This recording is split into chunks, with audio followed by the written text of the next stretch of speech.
It is CWL time, and today we've got the top 2 CWL bases to share with you guys, starting off with this one right here. Now, it's one of these annoying rectangle bases that are incredibly tricky to funnel. We do have the Town Hall here on the right side, lots of heavy damage on that right side as well. Same thing for the back end of the base. We got the Crusher Mortar in there to help fight against Root Riders, and then great coverage for the Fire Spitters facing to and away from the Town Hall, so it's going to be hard to avoid both of those from whatever entries you choose. We got the Royal Champion Trap up here on the top side for those annoying RC charges, Spirit Walks. We got a little bit here on the left as well. Got a little bit of a fake trap here with the Giga Bomb, so that Giga Bomb making attackers think that there might be giant bombs over there. With all that, let's jump into a replay and see how it holds up.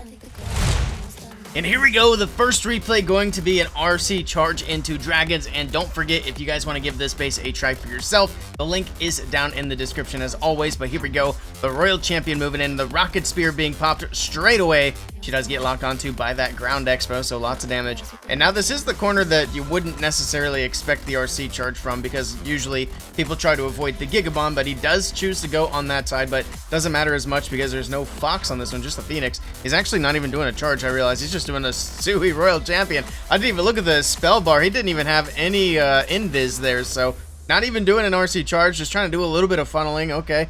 It's a little different than what you'd expect to see, but here we go with a blimp over the top with the dragons. Of course, the blimp leaving the Warden's abilities, no longer getting that protection. It drops just short of the Town Hall, but he's going to clone these Yetis to the Town Hall. You see the triple clone coming down straight in a line there, and there we go. The Town Hall will be secured with the Yetis.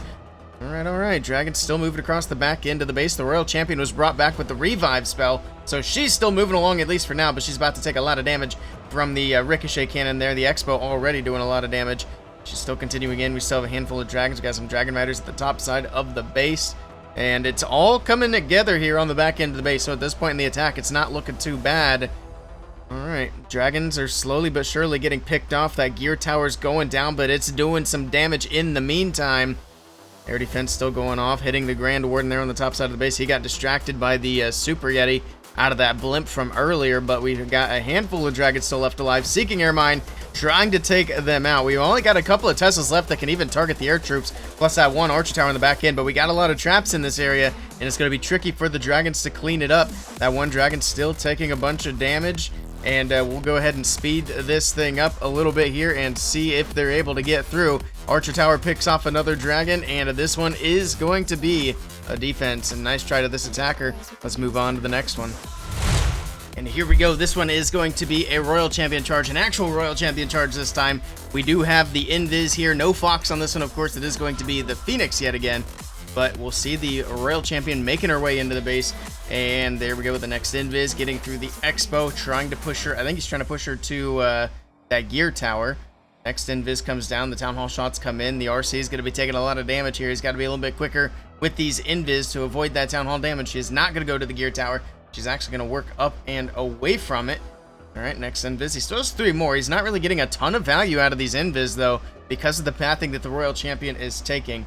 Getting through the multi-Archer Tower. Next Invis. Looks like she popped a Rocket Spear ability. Okay, so she'll continue to use that. He does have a Revive he can use as well. She's kind of wasting the Rocket Spears here, to be honest. He'd be better off to let her go down. And there we go. She does finally go down. The Phoenix brings her back for just a moment. She'll get a few more shots off, but she's going to be all out of Rocket Spear, and now it'll be up to the Revive later on. But let's see where the dragons are going to come in on this base. Also, if you guys are looking for some CWL bases, we have some great deals in the WBB Discord as well as the WBB Patreon, so be sure to check both of those out if you're looking for some OP defenses for the upcoming CWL. But here we go, this attack is continuing on. We got the Siege Barracks on the right side, we got the Archer Queen on the right side, Baby Dragon coming down to do a little bit of cleanup behind where the Royal Champion was. Then we're going to deploy these dragons from 6 o'clock. Not really utilizing the funnel. He kind of did the opposite. The dragon should have gone where the Queen and the Siege Barracks were, and then the Queen and Siege Barracks obviously should have been at 6 o'clock. So a little bit backwards on this attack. We'll see how it pans out. He still has an Earthquake and a Revive. Other than that, he doesn't really have any spell support for the dragons themselves. He did use a Rage for the Archer Queen to boost up her healers to keep her from going down. We're going to Earthquake over the Town Hall. Dragons pushing into the Town Hall area. Lots of dragons moving off to the left. He still has the Prince ability, so he can use that to pop the orb and slow down these defenses through the middle. Actually, does he not even have the Dark Orb on the Prince? That is very interesting. Not something you typically see with the Dark Prince either, but here we go. The Minion Prince, sorry. I'm used to everything being called Dark on the Prince. So it looks like he has the Dark Crown and the metal pants on the Prince, but yeah, you don't want to take that Minion Prince without the orb, but this attack, either way, is fizzling out. The Queen's trying to beat her way through the back end of the base. Got the Sneezy going down, the last few dragons going down. This one's going to be a defense. Let's move on to the next attack. Sorry, the next base, not the next attack. Let's go check out the next base.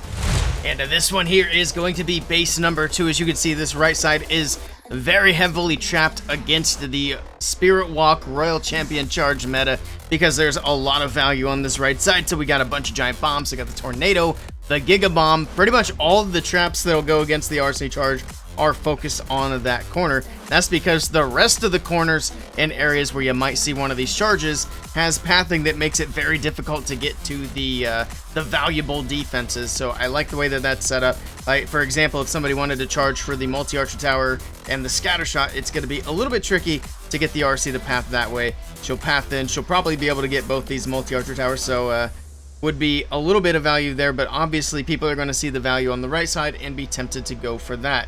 Other than that, though, we got the fire spitters both facing to the town hall, so either you go risky on the opposite side or you gotta face both of the fire spitters. So I love the way that's set up. We got the monolith in the core of the base, a couple of inferno towers in the core of the base. Let's take a look at a couple of replays and see how it holds up. And here we go with the first replay. It is going to be a Spirit Walk into Root Riders, and as you can see, they immediately want to go for this corner, which is heavily trapped against the Spirit Walk. So we'll see just how far this RC is able to make it. There's the giant bombs going off. There's the tornado trap, the Giga Bomb, all these traps coming together. The RC already going to ability. Another giant bomb on the right side. The RC takes another hit from the monolith there, and there should be more traps up here. Another double giant bomb, and down goes the Royal Champion. The invis goes in, and that's exactly what you want to see out of this charge. So able to get some value, but not as much value as they wanted, and obviously they don't want to lose the Royal Champion in their attack. And here we go, the Barbarian King at the 12 o'clock side. We got the Root Riders coming in. Let's see how the rest of the army makes up for the loss of the Royal Champion. We got the Troop Flinger coming in. Looks like he needed to wait just a little bit longer for that funnel to set on the top side. The Barbarian coming in a little bit late, but here we go. Root Riders making their way through, get through the Ricochet Cannon. Right, Fire Spitter didn't go down to the RC, so it's getting a lot of damage onto the Root Riders here. Of course, the Warden's ability at the moment, keeping everything protected. Looks like a Lava Hound out of the defensive clan castle. That's not something we've seen for quite a long time.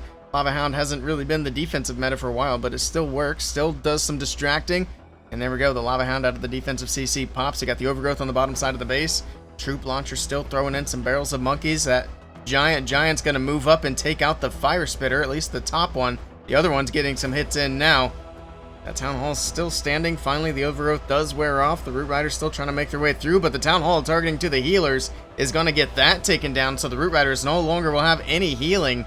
It's going to make it tricky. The Giant coming back from the top side. Man, that equipment from the Archer Queen is just crazy, but he runs out of time.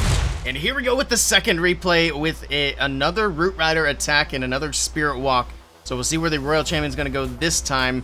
And we'll actually get another angle here as the Royal Champion's coming in on the bottom side of the base this time around. So this was actually the other entry I'd mentioned when looking at the base. So the RC is going to make her way in. She'll get through the multi-archer tower, probably pick up the scatter shot. We'll see exactly how much value she's able to get, because remember, we don't have any traps on this bottom area.